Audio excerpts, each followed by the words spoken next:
तो आइए स्टार्ट करते हैं आज की पॉलिटी के एमसीक्यू प्रैक्टिस सीरीज को। और आज का पहला क्वेश्चन है, निम्नलिखित में से कौन सी एक सबसे बड़ी संसदीय समिति है। ठीक है, तो ये बहुत ही रिपीटेड क्वेश्चन है। Committee on estimates, estimate committee जो होती है वो सबसे बड़ी कमेटी होती है, क्योंकि इसमें सबसे ज्यादा मेंबर्स होते हैं, 31 मेंबर्स होते हैं, और सारे ही मेंबर्स लोकसभा के होते हैं। ठीक है, तो ये एस्टिमेट एंड कमेटी यानी प्राक्कलन समिति। अगला क्वेश्चन है, विक्रय कर जिसका भुगतान आप कोई टूथपेस्ट खरीदते समय करते हैं, निम्नलिखित में से किस प्रकार का कर है। द सेल्स टैक्स यू पे while purchasing a toothpaste is a tax imposed and collected by the state government. राज्य सरकार द्वारा आरोपित संग्रहित कर है। ठीक है, इम्पोज करता है स्टेट गवर्नमेंट और कलेक्ट करता है स्टेट गवर्नमेंट। अगला क्वेश्चन है, भारत के संविधान में की निम्नलिखित में से कौन सी एक अनुसूची में दर बदल विरोध विधेयक उपबंध है। तो वो 10वीं अनुसूची में है।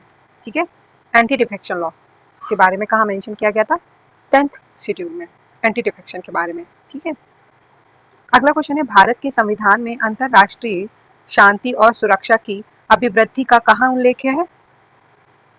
Promotion of international peace and security, तो वो आर्टिकल नंबर 51 में आता है। आर्टिकल नंबर 51 कहाँ आता है, डीपीएसपी यानी राज्य के नीति निर्देशक तथ्यों में आता है, सिद्धांतों में। ठीक है, फिर अगला क्वेश्चन है, निम्नलिखित में से कौन से भारत में योजना से संबंध है। प्लानिंग इन इंडिया से रिलेटेड इनमें से कौन है एसोसिएटेड है। ठीक है, तो नेशनल डेवलपमेंट काउंसिल है जो कि इंडिया में पॉलिसीज को प्लान करती है, और इनमें से कौन हो सकता है, और पार्लियामेंट। ठीक है, बाकी finance commission, rural development ministry या फिर अर्बन डेवलपमेंट मिनिस्ट्री, तो अपने जो भी इनके रिलेटेड मैटर्स होते हैं, एरियाज होते हैं, वहां पे अपना काम करते हैं। फिर अगला है, which of the following are the functions of cabinet secretariat. निम्नलिखित में से कौन सा एक मंत्रिमंडल सचिवालय के कार्य है। पहला है, मंत्रिमंडल बैठकों के लिए कार्यसूची तैयार करना, preparation of agenda for cabinet meeting. दूसरा है, मंत्रिमंडल समितियों के लिए सचिवालय सहायता, secretarial assistant to cabinet committees. तीसरा है, मंत्रालयों के वित्तीय संसाधनों का आवंटन, allocation of financial resources to the ministry. तो फाइनेंशियल वाला नहीं आता है। ठीक है, वित्तीय संसाधनों का आवंटन नहीं होता है, बाकी दोनों ही इसके फंक्शन होते हैं। फर्स्ट सेकेंड है लेकिन थर्ड नहीं है। फिर अगला है, निम्नलिखित कथनों पर विचार करें। संवैधानिक सरकार वह है। ठीक है, a constitutional government is one in which, तो पहला कह रहा है, जो राज्य की सत्ता के हित में व्यक्ति की स्वतंत्रता पर प्रभावकारी प्रबंध लगाती है, उसे संवैधानिक सरकार कहते हैं। Constitutional government places effective restriction on individual liberty, तो ये गलत बात है। ऐसे कोई बात तो कही नहीं जाती कि कॉन्स्टिट्यूशनल गवर्नमेंट होती है जो कि किसी के ऊपर, इंडिविजुअल के ऊपर, उसकी लिबर्टी के ऊपर इंटरेस्ट लगाए, तो ये गलत है।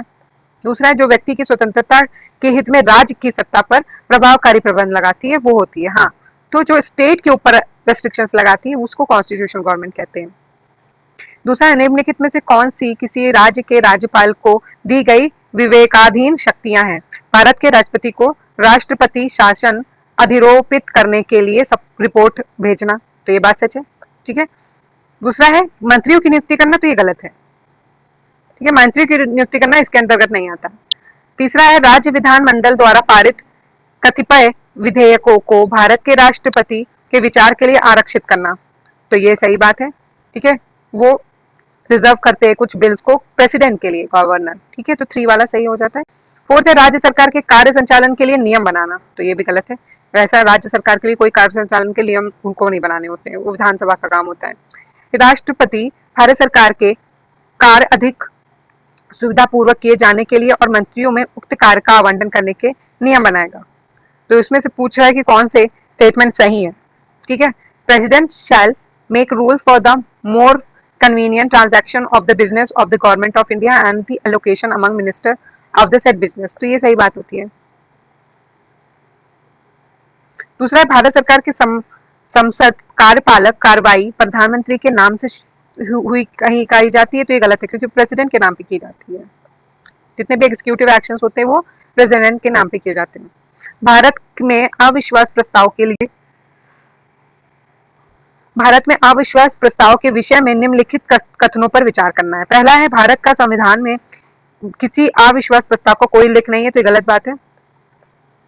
सॉरी, सही है, क्योंकि नो कॉन्फिडेंस मोशन कॉन्स्टिट्यूशन का में मेंशन नहीं है, ठीक है, it is not mention in the constitution. दूसरा है, अविश्वास प्रस्ताव केवल लोकसभा में ही पुनः स्थापित किया जा सकता है, तो ये सही बात है, ठीक है। इंट्रोड्यूस कहाँ होता है? लोकसभा में होता है, और इस टाइम पे न्यूज में भी है नो कॉन्फिडेंस मोशन। अगला है, केंद्र और राज्य के बीच होने वाली विवादों का निर्णय करने का भारत के उच्चतम न्यायालय की शक्ति किसने अंतर्गत आती है? तो centre versus state, state versus state, ऐसे जो भी डिस्प्यूट्स होते हैं वो ओरिजिनल जुरिडिक्शन के अंदर आते हैं, सुप्रीम कोर्ट के। अगला है, भारत के उच्चतम न्यायालय के न्यायाधीशों की संख्या वृद्धि करने की शक्ति किसमें होती है? बहुत ही इंपॉर्टेंट क्वेश्चन है। Power to increase the number of जजेस इन सुप्रीम कोर्ट पार्लियामेंट के पास होती है, संसद के पास होती है। राज्य के नीति निर्देशक तथ्यों के बारे में निम्नलिखित कथनों पर विचार करना है। The directive principle spell out the socio economic democracy in the country, तो ये बात सही है। सोशियो इकोनॉमिक डेमोक्रेसी के बारे में डीपीएसपी बात करते हैं। दूसरा है, इन तथ्यों में अंतर्विष्ट उपबंध किसी न्यायालय द्वारा परिवर्तनीय नहीं है, तो ये भी सही बात है, नॉट इन्फोर्सेबल बाय कोर्ट होते हैं डीपीएसपी। दोनों ही स्टेटमेंट सही है। अगला है, निम्नलिखित कथनों पर विचार करें। राज्यसभा में धन विधेयक को या तो अस्वीकार करने या संशोधित करने की कोई शक्ति निहित नहीं है, तो ये बात सच है। राज्यसभा के पास में पावर नहीं होती है कि वो रिजेक्ट या अमेंड कर सकती है मनी बिल को, ठीक है, वो अपने आप में अमेंड नहीं कर सकते। वो चाहे तो रिकमेंड कर सकते हैं कि ये अमेंडमेंट किए जा सकते हैं, लेकिन वो अमेंड खुद से नहीं करते हैं। अमेंडमेंट का प्रोसीजर राज्यसभा में नहीं होता है, रिजेक्ट भी नहीं कर सकते। दूसरा, राज्यसभा अनुदानों की मांग पर मतदान नहीं कर सकती, तो ये भी बात सही है। अगर कोई वोट ऑन डिमांड होता है तो उसमें भी राज्यसभा वोटिंग नहीं करती।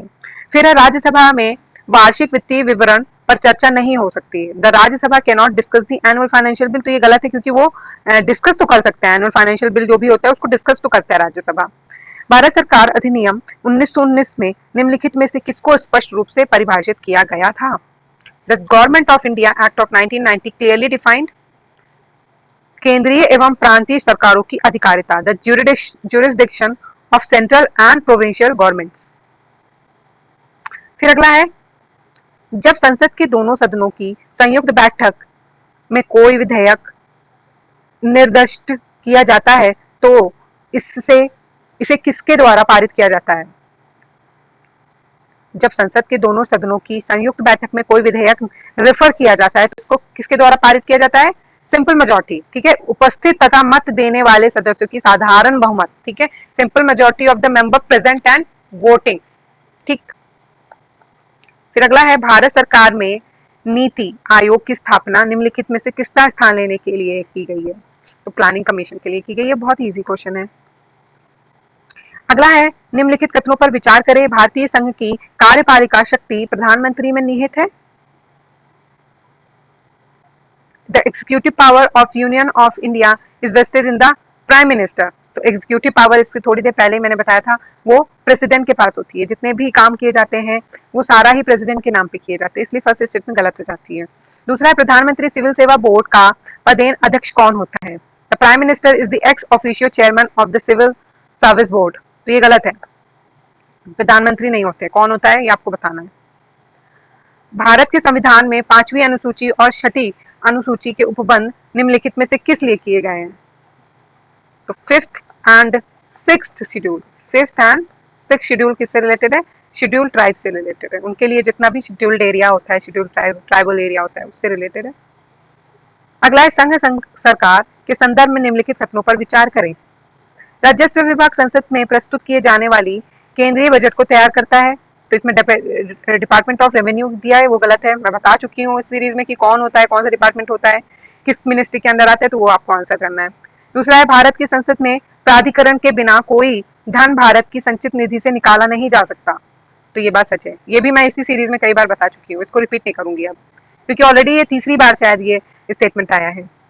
थर्ड स्टेटमेंट कहता है लोक सेवा के किए जाने वाले सभी संवितरणों के लिए भी भारत की संसद के प्राधिकरण की आवश्यकता होती है। All the disbursement made from public account also needs authorization from parliament of India, ये भी हम पढ़ चुके हैं इसमें, ये गलत है। ठीक है, पब्लिक अकाउंट ऑफ इंडिया से अगर किसी भी तरह का मनी विड्रॉ करना होता है तो हमें वहां उसके लिए ऑथराइजेशन पार्लियामेंट से नहीं चाहिए होती है। ठीक है, यहाँ पे सिर्फ सेकेंड स्टेटमेंट सही है।